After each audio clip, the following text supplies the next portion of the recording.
Прывітаннечка, гэта крынж тыдня. Праграма на Еўрарадыё, дзе мы смяемся з нахабнай махровай прапаганды.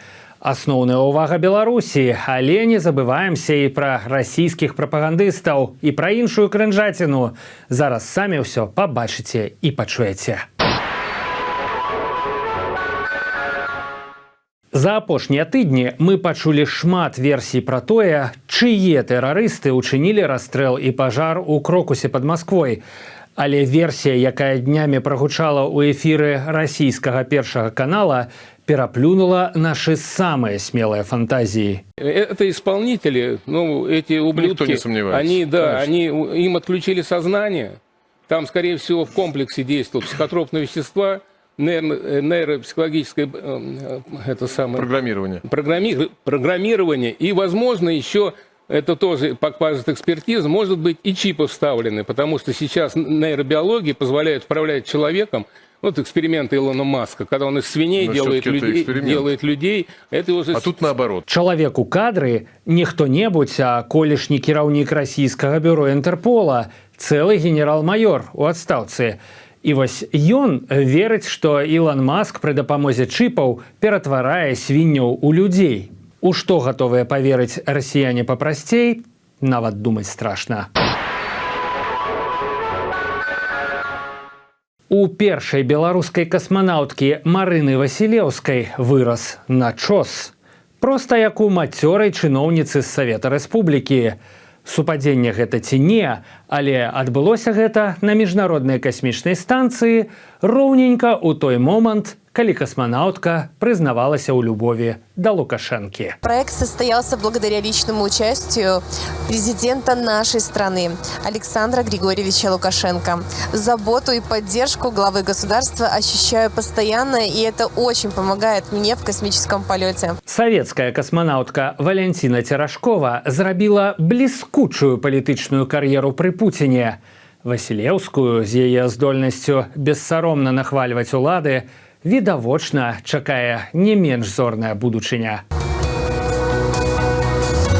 Это время первого.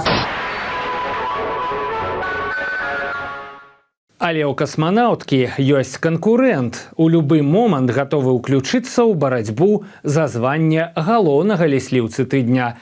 Гэта колішні координатор штаба Виктора Бабарыкі, Юрий Воскресенский.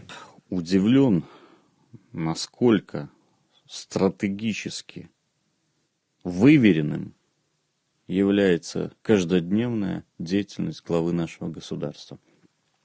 Некоторое время назад он публично предупредил киевский режим о недопустимости провокаций. И обрати внимание, что после этого провокации прекратились на границе. Да,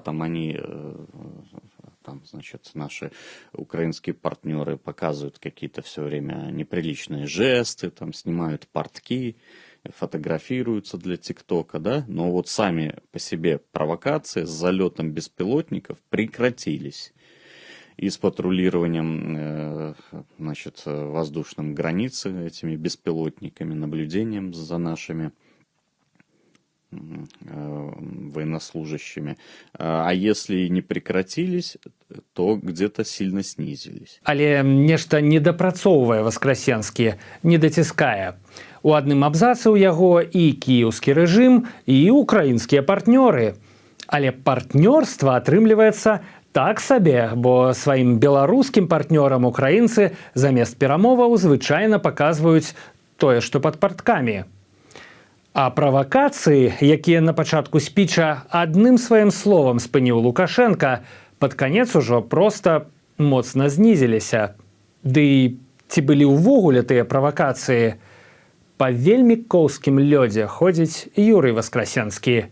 Плюс горячие киевские головы прекрасно знают, что в случае какой-то провокации или попытки вовлечь Беларусь в военное противостояние мы церемониться не будем.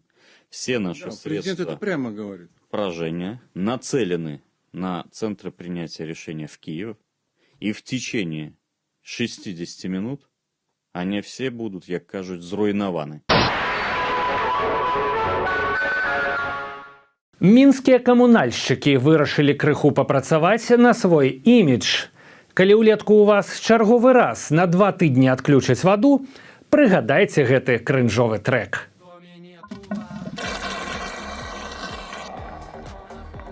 В доме нету воды. Нужна ваша помощь.